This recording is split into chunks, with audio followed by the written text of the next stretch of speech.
नमस्कार, आप देख रहे हैं साधना प्लस और मैं हूं आपके साथ पूजा अग्रवाल। बुलेटिन की शुरुआत करेंगे इस वक्त की अहम खबर के साथ, लेकिन उससे पहले नजर इस वक्त की सुर्खियों पर।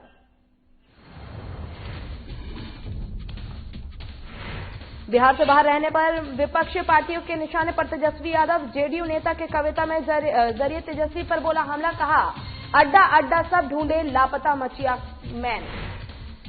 बिहार सरकार का बड़ा फैसला, पटना में स्कूल और कोचिंग संस्थान खोलने का आदेश। सीनियर सेक्शन खोलने के 15 दिन बाद होगी समीक्षा। बोकारो में राम मंदिर निर्माण समिति की बैठक, हर पंचायत के गांव से 10 सदस्यों को जोड़ने पर जोर। 28 फरवरी तक चलेगा महासंपर्क अभियान। और नालंदा में सदर अस्पताल में स्वास्थ्य व्यवस्था बेहाल, एक नवजात बच्चा चादर में ठिठुरता आया नजर। मरीजों ने कहा अस्पताल में नहीं कोई सुविधा उपलब्ध।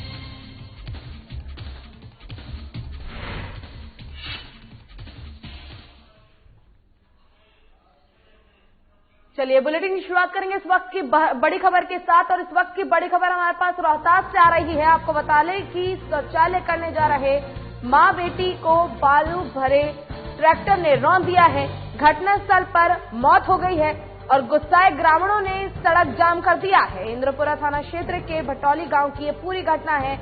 और बता दें कि शौचालय करने जा रहे मां बेटी को बालू लदे ट्रक ने रौंद दिया।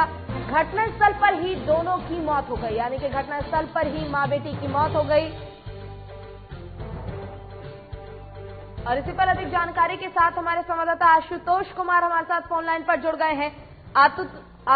माफ कीजिएगा आशुतोष जी, सबसे पहले आपसे जानना चाहेंगे कि आखिर पूरा मामला क्या है। मां बेटे को बालू लदे ट्रैक्टर ने रौंद दिया है।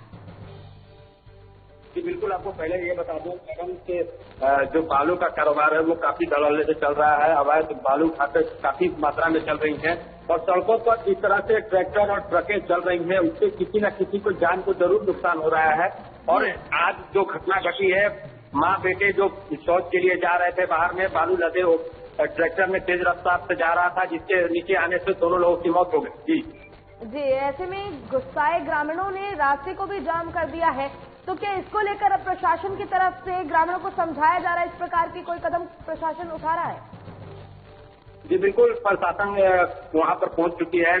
गुस्साए हुए ग्रामीण सड़क जाम कर दिया है और उन लोगों की लगातार मांगे हैं कि जो बालू घाट की जो ट्रैक्टर वगैरह जो चल रही हैं उन पर पूर्णतः रोक लगा दी जाए, जिससे आए दिन आने वाले दिनों में किसी तरह की अप्रिय घटना न घटे। इसको लेकर प्रशासन लगातार गुस्साए हुए ग्रामीणों को समझाने बुझाने का काम कर रही है, लेकिन फिलहाल जो ग्रामीण है वो अपने बातों पर अड़िग है। जी बहुत बहुत शुक्रिया आशुतोष जी आपका तमाम जानकारी के लिए।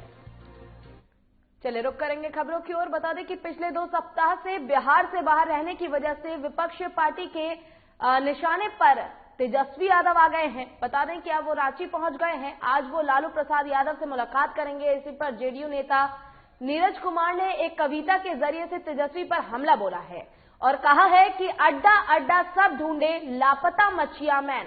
तेजस्वी यादव मिले तो मिले, क्या मिले उससे जो बिहार में है वैन। किसान की स्वघोषित रहनुमाई छोड़ छाड़ कर कहां लापता थे आप। आए तो आए, क्या आए जब आया है जेल से फरमान। जाओ जाओ मिल आओ खरमास में युवराज, मोटी चमड़ी वालों को ना शर्म हया ना लाज। ऐसा कहकर नीरज जी ने उन पर निशाना साधा है, तेजस्वी यादव पर, और उन्होंने कविता के जरिए से ये निशाना साधा है।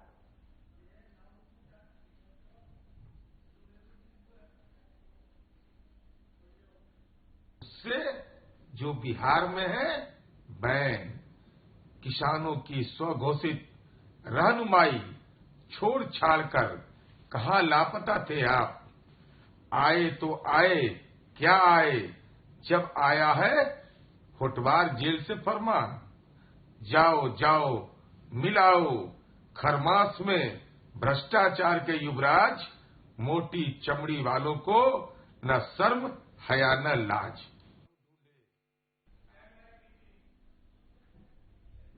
और गृह मंत्री अमित शाह ने अपने ट्विटर हैंडल पर कोलकाता पहुंचने की जानकारी साझा की है। उन्होंने लिखा है कि कोलकाता पहुंच गया हूं, मैं गुरुदेव टैगोर ईश्वर चंद्र विद्यासागर और श्यामा प्रसाद मुखर्जी की इस श्रद्धेय धरती को प्रणाम करता हूं।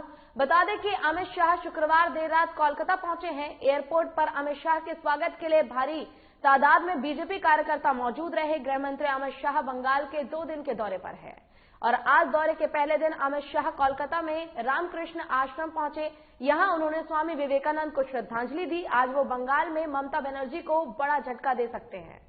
उनके बंगाल दौरे से तृणमूल में काफी हलचल है। आपको बता दें कि पश्चिम बंगाल चुनाव के लिए वो यहां पहुंचे हैं।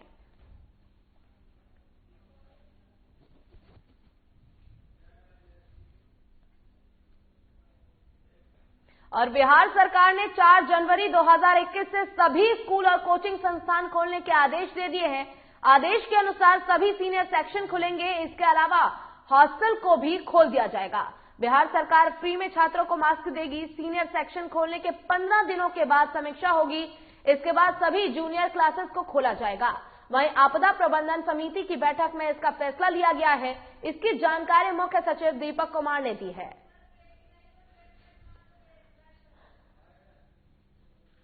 स्कूल्स, कॉलेजेज और कोचिंग इंस्टीट्यूशन को फेजेज में हम लोग स्टार्ट करेंगे, खोलेंगे।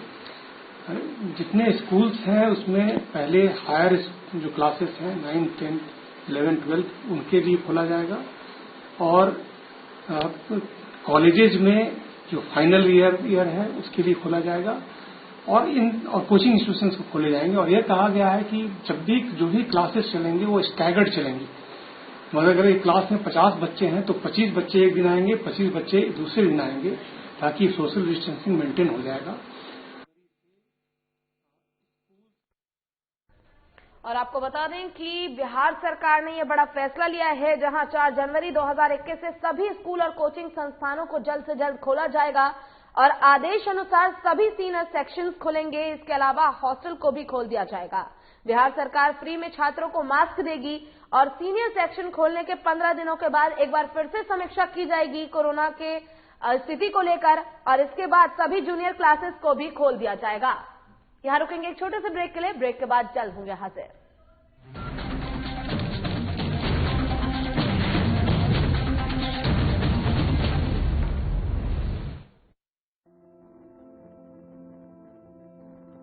कोरोना का संकट अभी टला नहीं है, इसलिए लापरवाही बिल्कुल नहीं। जब भी घर से बाहर निकलें, मास्क जरूर लगाएं। दूसरी बात, एक दूसरे से कम 2 गज की दूरी बनाएं। और तीसरा, अपने हाथों को साबुन से अच्छी तरह बार बार धोएं। यदि हम इन सभी मुख्य बातों पर अमल कर लें तो कोरोना वायरस के संक्रमण से बच सकते हैं और हमारा राज्य कोरोना मुक्त हो सकता है। मेरे प्यारे झारखंड वासियों, कोरोना का जंग अभी जारी है। हम और आप मिलकर ही इस जंग को जीत सकते हैं। इसलिए सरकार द्वारा दिए जा रहे निर्देशों का पालन करें और विश्वास रखें, हम और आप मिलकर जरूर इस जंग को जीतेंगे। सूचना एवं जनसंपर्क विभाग, झारखंड सरकार द्वारा जनहित में प्रसारित।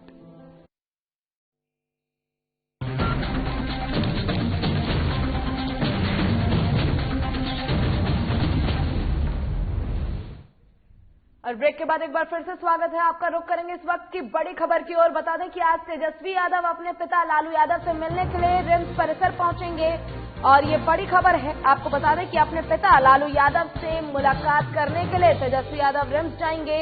बिहार चुनाव के बाद पिता पुत्र की ये पहली मुलाकात है और पिछले दिनों केली बंगले से पेइंग वार्ड में इन्हें शिफ्ट किया गया था, यानी कि पेइंग वार्ड में शिफ्ट किए गए थे लालू यादव, जिसके बाद ये पहली मुलाकात है तेजस्वी यादव की और उनके पिता लालू यादव की और आज वो रिम्स पहुंचेंगे।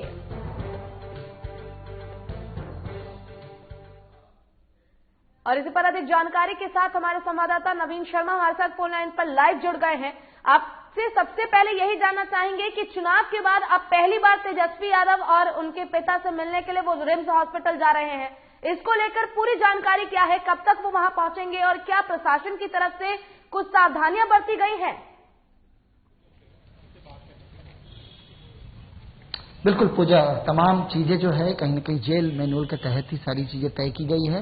लालू प्रसाद के छोटे बेटे तेजस्वी कल ही रांची आए थे और इस दौरान उन्होंने किसी भी तरह की बातचीत मीडिया में नहीं की और आज वो सीधे, चूंकि 12 बजे का वक्त था, उनके पिता से मुलाकात की। फिलहाल वो अभी तक मुलाकात के लिए पहुंचे नहीं है। इस वक्त मैं ठीक जो पेइंग वार्ड है ठीक उसके सामने मौजूद हूं। सामने तमाम लोग जो है कहीं न कहीं इंतजार कर रहे हैं कि लालू प्रसाद यादव और उनके बेटे यानी तेजस्वी की मुलाकात होगी। निश्चित तौर पे इस मुलाकात के मायने को अगर आप तलाशेंगे तो अगर पॉलिटिक्स से इतर अगर आप इसको देखें तो देखिए बहुत लंबे समय से चूंकि लालू प्रसाद यादव की तबीयत लगातार खराब चल रही है। पिछले दिनों मीडिया में जो रिपोर्ट आई थी उसमें भी ये कहा जा रहा था कि लालू प्रसाद यादव की किडनी अब मात्र 24% ही काम कर रही है। ऐसे में कह सकते हैं कि उनकी हालत जो है जरूर नाजुक है। यानी उनके जो बेटे हैं उनसे मुलाकात निश्चित तौर पे राजनीति के इतर है। एक पिता से जो है उनका बेटा जो है वो मुलाकात करने आ रहे हैं। स्वास्थ्य मायनों को लेकर जिस तरीके से उनकी स्वास्थ्य जो है वो लगातार जा रही है। बीच में इस बात का भी जिक्र हुआ था कि लालू प्रसाद यादव को इलाज के लिए शायद रिम्स से अब फिर एक बार एम्स या दिल्ली के किसी बड़े अस्पताल में रुख किया जा सकता है। लेकिन अब देखने वाली बात होगी कि इस पूरे मसले पर आज जब उनके बेटे से मुलाकात होती है तो इसके बाद क्या कुछ फैसले होते हैं। लेकिन सबसे बड़ी बात कि लालू प्रसाद यादव जिस तरीके से हाल के समय में केली बंगले से जब उनको रिम्स के वार्ड में शिफ्ट किया, जब विवाद बढ़ा तो रिम्स के वार्ड में शिफ्ट किया गया और कोर्ट भी इस पूरे मसले पर जो है पीआईएल के मामले में सुनवाई करते हुए रिम्स प्रबंधन और सरकार से सवाल किया कि आखिर आपने किसके इजाजत पर उन्हें रिम्स के से पेइंग वार्ड से हटा करके केली बंगले में शिफ्ट किया था। बहरहाल सबसे बड़ी बात मैं जिस चीज का जिक्र कर रहा हूं कि कह सकते हैं कि बिहार विधानसभा चुनाव में जिस तरीके से राजद का प्रदर्शन रहा वो बहुत बेहतरीन प्रदर्शन रहा। कह सकते हैं कि एक सत्तासीन पार्टी को उन्होंने जिस तरीके से चैलेंज दिया और जिस तरीके से पूरे चुनाव में उनका रिजल्ट आया निश्चित तौर पे बहुत महत्वपूर्ण है। लालू प्रसाद यादव के बिना ही कह सकते हैं कि हो सकता है कि इसके इतर कुछ पॉलिटिक्स पर शायद बातचीत हो भी, लेकिन सबसे बड़ी बात कि एक लालू प्रसाद यादव से जो मुलाकात का जो वक्त था उसमें 3 लोगों का मुख्य तरह से बात किया जा रहा था कि 3 लोग जो हैं वो इस मुलाकात के दौरान शामिल रहेंगे। लेकिन अब जो मैसेज निकल करके सामने आ रहा है पूजा कि लालू प्रसाद यादव से केवल उनके बेटे तेजस्वी ही मुलाकात करेंगे। यानी चीजें बिल्कुल स्पष्ट है और साफ है कि किसी भी तरह इस मुलाकात को पॉलिटिक्स का रंग जो है वो ना दिया जाए। निश्चित तौर पे एक इमोशन वक्त भी होगा क्योंकि लगातार चुनाव में बहुत व्यस्तता रही। लालू प्रसाद यादव से मुलाकात तो चुनाव के ठीक पहले किए थे, काफी समय पहले। उसके बाद एक लंबा समय उन्होंने चुनाव में बिताया और उसके बाद अब चूंकि वक्त निकाल करके वो अपने पिता से मिलने आए हैं। स्वास्थ्य की क्या उनकी हालात है, डॉक्टरों से भी बात करेंगे लालू प्रसाद के स्वास्थ्य को लेकर के। अब इसके बाद देखने वाली बात होगी क्योंकि लगातार जिस तरीके से जमानत याचिका भी जो है उनकी टल रही है। अब 6 हफ्ते के लिए उनकी जमानत याचिका जो है लास्ट टाइम के लिए टाल दी गई क्योंकि इस मामले में अगर उन्हें जमानत मिल जाती तो शायद लालू प्रसाद यादव बाहर आ जाते। हालांकि स्वास्थ्य स्थिति जैसी है उनकी, स्वास्थ्य स्थिति उनकी जैसी है उसको देखते हुए ये कह सकते हैं कि आगे अब 6 हफ्ते बाद क्या कुछ उनको जमानत मिल पाएगा या नहीं मिल पाएगा ये तो वक्त बताएगा क्योंकि कोर्ट का मसला है। लेकिन आज जो इस मुलाकात के मायने हैं उस मायने को आप पूजा ऐसे समझ सकते हैं कि मुलाकात पॉलिटिकल के इतर मान पॉलिटिक्स से इतर कहीं न कहीं एक बेटे के बीच मुलाकात है, पिता से मुलाकात है। एक पिता जो काफी समय से बीमार चल रहा है और फिलहाल कह सकते हैं कि वो सजायाफ्ता है झारखंड में। तो अब देखने वाली बात होगी कि इसके बाद तेजस्वी क्या कुछ कहते हैं और आगे क्या कुछ हो पाएगा इसमें। बिल्कुल जी बिल्कुल आपने सही बोला। वैसे तो राजनीतिक गलियारों में जो कयास की दौर है वो लगातार जारी रहता है और आज इस मुलाकात को लेकर भी साफ तौर पर यह है कि राजनीतिक गलियारे एक बार फिर से गर्मा जाएंगे। लेकिन ऐसे में जो सबसे बड़ा सवाल उठता है जो हम आपसे जानना चाहेंगे, जैसा आपने स्वास्थ्य को लेकर बात कही है तो आपसे एक बार लालू यादव जी के स्वास्थ्य के बारे में जानना चाहेंगे कि क्या कुछ परेशानियां हैं जिनको लेकर उन्हें झेलना पड़ रहा है। काफी ज्यादा परेशानियां हो रही है जिसको लेकर उन्हें पेइंग वार्ड में भी शिफ्ट किया गया है। इसको लेकर कुछ तमाम जानकारियां आपसे एक बार चाहेंगे।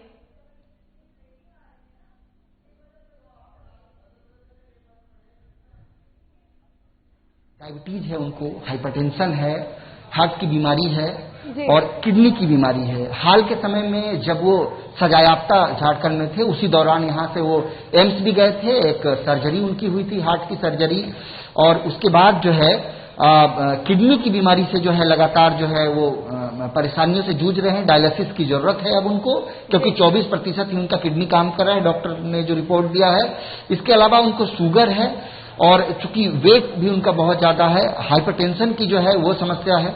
तो 4-5 तरह की गंभीर बीमारियां हैं जिससे लालू प्रसाद यादव ग्रसित है। एक बार मैं आपको तस्वीर दिखाता हूं। ये जो पेइंग वार्ड है, ठीक अगर आप इसके तीसरे माले पर देखेंगे तो ठीक इसी तीसरे माले पर लालू प्रसाद यादव जो है इस 100 बेड वाला जो पेइंग वार्ड है, इसमें लालू प्रसाद यादव फिलहाल एडमिट है। इस वार्ड के लिए लालू प्रसाद हर दिन जो है 1000 रुपए जो है रिम्स प्रबंधन को जो है दिया जाता है इस पेइंग वार्ड में लालू प्रसाद को रखने के लिए। उनकी जो है स्वास्थ्य व्यवस्था और जो स्वास्थ्य संबंधी चीजें हैं। काफी लंबे समय के बाद पिता पुत्र की मुलाकात है और काफी दिलचस्प होने वाली है ये मुलाकात। हालांकि राजनीतिक गलियारे एक बार फिर से गर्मा जाएंगी, लेकिन इस बार स्वास्थ्य को लेकर इस पिता पुत्र की मुलाकात होनी है और काफी महत्वपूर्ण भी है। और आपका बहुत बहुत शुक्रिया तमाम जानकारी के लिए नवीन। यहाँ रुकेंगे छोटे से ब्रेक के लिए, ब्रेक के बाद जल्द होंगे हाजिर।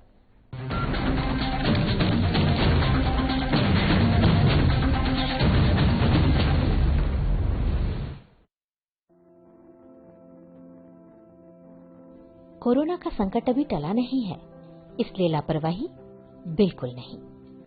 जब भी घर से बाहर निकलें, मास्क जरूर लगाएं। दूसरी बात, एक दूसरे से कम 2 गज की दूरी बनाएं। और तीसरा, अपने हाथों को साबुन से अच्छी तरह बार बार धोएं। यदि हम इन सभी मुख्य बातों पर अमल कर लें तो कोरोना वायरस के संक्रमण से बच सकते हैं और हमारा राज्य कोरोना मुक्त हो सकता है।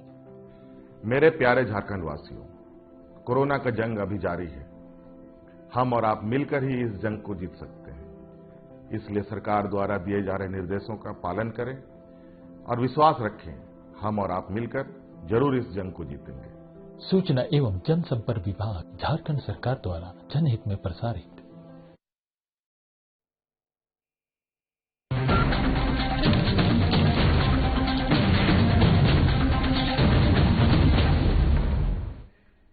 और ब्रेक के बाद एक बार फिर से स्वागत है आपका। रुक करेंगे इस वक्त की बड़ी खबर की ओर। बता दें कि इस वक्त की बड़ी खबर यह है कि चाय के बागान में गोलियां चलाई गई है और ये इस वक्त की बड़ी खबर आपको बता रहे हैं रांची से, जहां नामकुम चाय बागान में ये गोली चलाई गई है। 3 लोगों को गोली लगने की सूचना है। मुकेश झा, प्रवीण और रंजीत को गोली लगी है। तीनों को हॉस्पिटल में भर्ती कराया गया है इलाज के लिए। और रांची की यह बड़ी खबर है, जहां नामकुम चाय बागान में ये गोलियां चली है। 3 लोगों को इस दौरान गोली भी लगी है, जिनका नाम मुकेश झा, प्रवीण और रंजीत बताया जा रहा है। तीनों को अस्पताल में इलाज के लिए भर्ती कराया गया है और पुलिस मामले की छानबीन में जुट गई है। नामकुम चाय बागान में ये गोलियां चली हैं और 3 लोग इस दौरान बुरी तरह से घायल भी हो गए हैं, जिन्हें इलाज के लिए अस्पताल में भर्ती कराया गया है। मुकेश झा, प्रवीण और रंजीत को गोली लगी है और अब अस्पताल में वो भर्ती है इलाज के लिए। बड़ी खबर आपको रांची से बता रहे हैं, जहां नामकुम चाय बागान में गोली चली है। और इसी पर अधिक जानकारी के साथ हमारे संवाददाता चंदन वर्मा हमारे साथ फोन लाइन पर जुड़ गए हैं। चंदन, सबसे पहले जानना चाहेंगे कि आखिर पूरा मामला क्या है? जी देखिए, पूरा मामला का तो अभी जो पुलिस है वो खुलासा नहीं कर रही है, लेकिन संभवतः यही जताया जा रहा है कि गोली जो चलने का कारण है उससे जमीन विवाद से जोड़ के देखा जा रहा है। हालांकि इसमें जो अपराधी हैं वो फिलहाल जो है वहाँ से फरार होने में कामयाब रहे हैं, लेकिन अगर कहें कि 3 लोगों को गोली लगी है तो मुकेश झा, प्रवीण और रंजीत को गोली लगी है, जिनमें से एक को हाथ में लगी है और 2 को पैर में लगी है। और इन सभी घायलों को जो है रिम्स अस्पताल इलाज के लिए भर्ती कराया गया है। जी पूजा जी, ऐसे में एक और सवाल ये जानना चाहेंगे आपसे कि जो 3 लोग घायल हुए हैं, क्या उनकी स्थिति के बारे में कोई जानकारी मिल पाई है? क्या फिलहाल उनकी स्थिति है? जी देखिए, अभी उनको रिम्स में एडमिट कराया गया है और फिलहाल अभी उनके बारे में कोई जानकारी नहीं मिल पा रही है। स्थिति के बारे में जो भी है उनको इमरजेंसी वार्ड में भर्ती कराया गया है और डॉक्टर जो है चेकअप में लगे हुए हैं। लेकिन जो अपराध जहाँ पे हुआ है, गोली जहाँ पे चली है, अगर वहाँ की बात करें तो जो पुलिस वहाँ पर मुस्तैद है, घटना स्थल पर छानबीन कर रही है। और फिलहाल जो जानकारी मिल पा रहा है कि वहाँ से 4 खोखा जो है वो बरामद किया गया है। तो कहीं न कहीं गोली जो है वो पता चली है, अंधाधुंध राउंड फायरिंग हुआ है, जिसमें से 3 लोग जख्मी हुए हैं, एक गोली तीनों को लगी है फिलहाल। जी बहुत बहुत शुक्रिया चंदन जी आपका तमाम जानकारी के लिए। चलिए रुक करेंगे खबरों की ओर। बता दें कि बिहार सरकार ने कोचिंग और स्कूलों को खोलने को लेकर बड़ा फैसला लिया है। ये बड़ा फैसला बिहार सरकार की तरफ से लिया गया है कि जल्द ही स्कूलों और कॉलेजों को खोला जाएगा। 4 जनवरी से राज्य के स्कूल, कॉलेज और कोचिंग संस्थान खुल जाएंगे। क्राइसिस मैनेजमेंट ग्रुप की बैठक के बाद मुख्य सचिव ने यह फैसला किया है। बिहार सरकार के इस फैसले का प्राइवेट स्कूल और चिल्ड्रंस वेलफेयर एसोसिएशन ने राष्ट्रीय अध्यक्ष सैयद समायल अहमद ने स्वागत किया है और कहा है कि सरकार के सकारात्मक फैसले से अब बिहार के आम नागरिकों में सरकार के प्रति विश्वास कायम होगा। साथ ही अब सूबे के शिक्षकों और शिक्षिकाओं और कर्मचारियों को रोजगार के लिए दूसरे राज्य पलायन नहीं करना पड़ेगा। मुख्यमंत्री श्री नीतीश कुमार जी एवं शिक्षा मंत्री डॉक्टर अशोक चौधरी जी को private school and children welfare association की ओर से धन्यवाद देना चाहता हूं कि उन्होंने हमारी मांग जो एसोसिएशन की तरफ से थी कि आगामी 2 जनवरी तक स्कूल नहीं खुलेगा तो हम आंदोलन के लिए बाध्य हो जाएंगे, उन्होंने 4 जनवरी से स्कूल खोलने की घोषणा की है। इसके लिए मैं बिहार के सभी 38 जिलों के अध्यक्षों एवं 25,000 से ज्यादा निजी विद्यालयों के संचालक एवं लाखों teaching and non teaching staff की तरफ से उनको बहुत बहुत धन्यवाद देता हूं।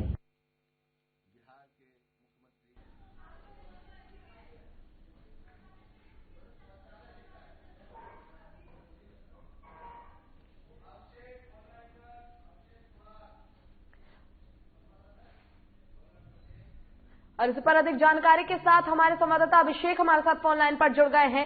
अभिषेक, 4 जनवरी से स्कूलों को खोलने का फैसला लिया गया है और बड़ी गहनता के साथ हम इस खबर को दिखा रहे हैं ताकि बिहार में जितने भी छात्र छात्राएं उन तक ये खबर पहुंचे कि 4 जनवरी से अब स्कूल खुल जाएंगे। काफी लंबे समय के बाद स्कूल को खोलने का फैसला लिया गया है।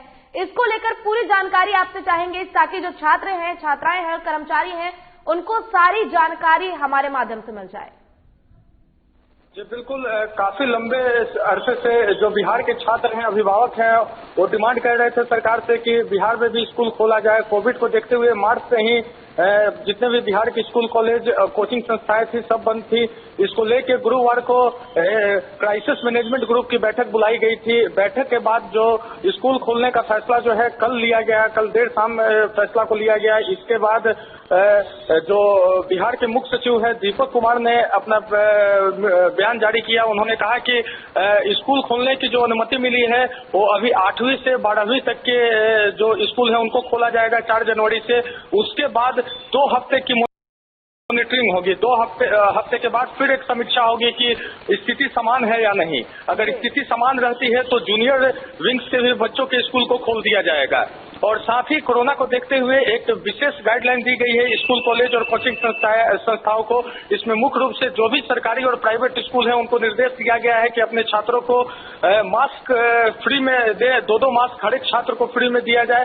साथ ही कोरोना को देखते हुए सैनिटाइजेशन का भी उपयोग किया जाए स्कूल, कॉलेज और कोचिंग संस्थाएं में, जिससे छात्रों के बीच संक्रमण की दूरी न रहे। साथ ही सीटिंग अरेंजमेंट पे भी ध्यान देने की बात कही गई है, यानी कि एक सीट पे 2 बच्चों को ही बैठाया जाए, तो दूरी बना के सोशल डिस्टेंसिंग के लिहाज से दूरी बना के बैठाई जाए। तो तमाम तरह के गाइडलाइन के बाद स्कूल खोलने की अनुमति मिली है। उसके बाद बिहार के अभिभावकों की अगर बात करें और छात्रों की बात करें तो काफी खुशी देखी जा रही है। इस मार्फत जो Bihar children school welfare association के जो राष्ट्रीय अध्यक्ष हैं समाइल अहमद ने भी सरकार को धन्यवाद दिया है और खुशी जाहिर की है, क्योंकि लंबे समय से छात्रों की जो पढ़ाई थी वो डिस्टर्ब हो चुकी थी। तो ऐसे में स्कूल खुल जाना एक राहत भरी खबर है। जी ऐसे में अभिषेक, एक सवाल ये भी उठता है कि बाकी जो राज्य है वहां पर जो पेरेंट्स हैं उनकी सहमति पत्र होना जरूरी है, और दूसरा जो छात्र छात्रा कॉलेज में या स्कूल में आते हैं तो उनके पास उनकी कोरोना रिपोर्ट होना जरूरी है। तो क्या इस प्रकार का कोई फैसला बिहार सरकार की तरफ से लिया गया है? इस प्रकार का कोई गाइडलाइन जारी किया गया है? नहीं, बिल्कुल इस प्रकार का कोई गाइडलाइन जारी नहीं किया गया है। बिहार सरकार की ओर से सहमति पत्र की भी मांग नहीं की गई है। सिर्फ कोरोना को देखते हुए स्कूल, कॉलेज को निर्देश दिया गया है कि अपने स्कूलों में वो मास्क बांटे, साथ ही सैनिटाइज करवाए और सोशल डिस्टेंसिंग का ख्याल रखे। इसके तहत स्कूल को खोलना है और बाकी 4 जनवरी से जो स्कूल खुलेंगे वो सिर्फ सीनियर सेक्शन के स्कूल खुलेंगे, यानी 8वीं से 12वीं तक के स्कूल खुलेंगे। साथ ही कॉलेज और कोचिंग संस्थाएं को खोलने की अनुमति दी गई है। साथ ही 2 हफ्ते के मॉनिटरिंग के बाद एक समीक्षा होगी। अगर स्थिति समान रहती है तो आगे के निर्णय लिए जा सकते हैं। फिलहाल जो गार्जियन है उनसे सहमति पत्र की मांग नहीं की गई है बिहार सरकार की ओर से। जी अभिषेक, बहुत बहुत शुक्रिया आपका तमाम जानकारी के लिए।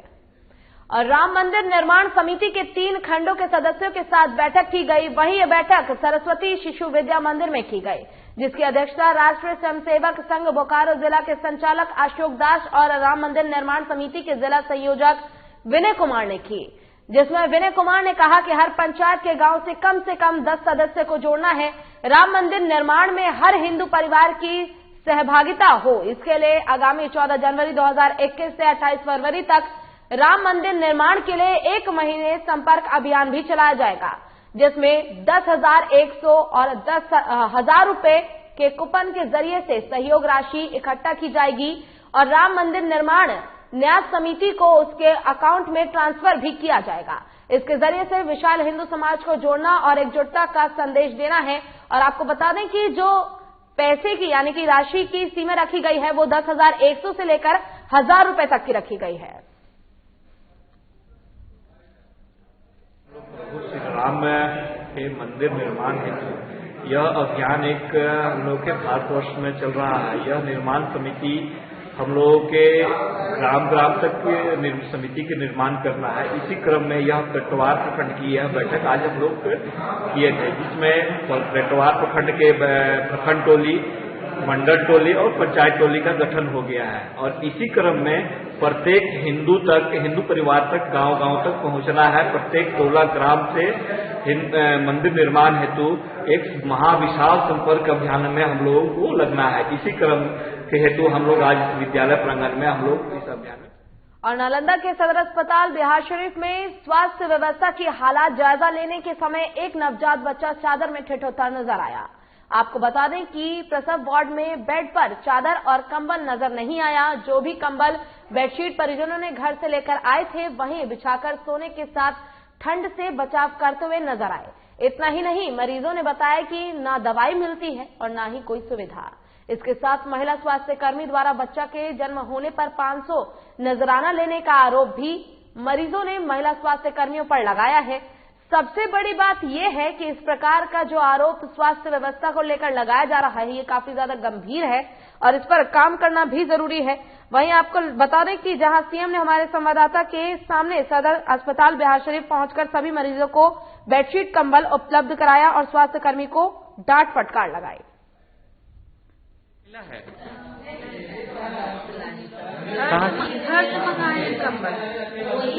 क्या यहाँ का प्रशासन क्या बोला आपको?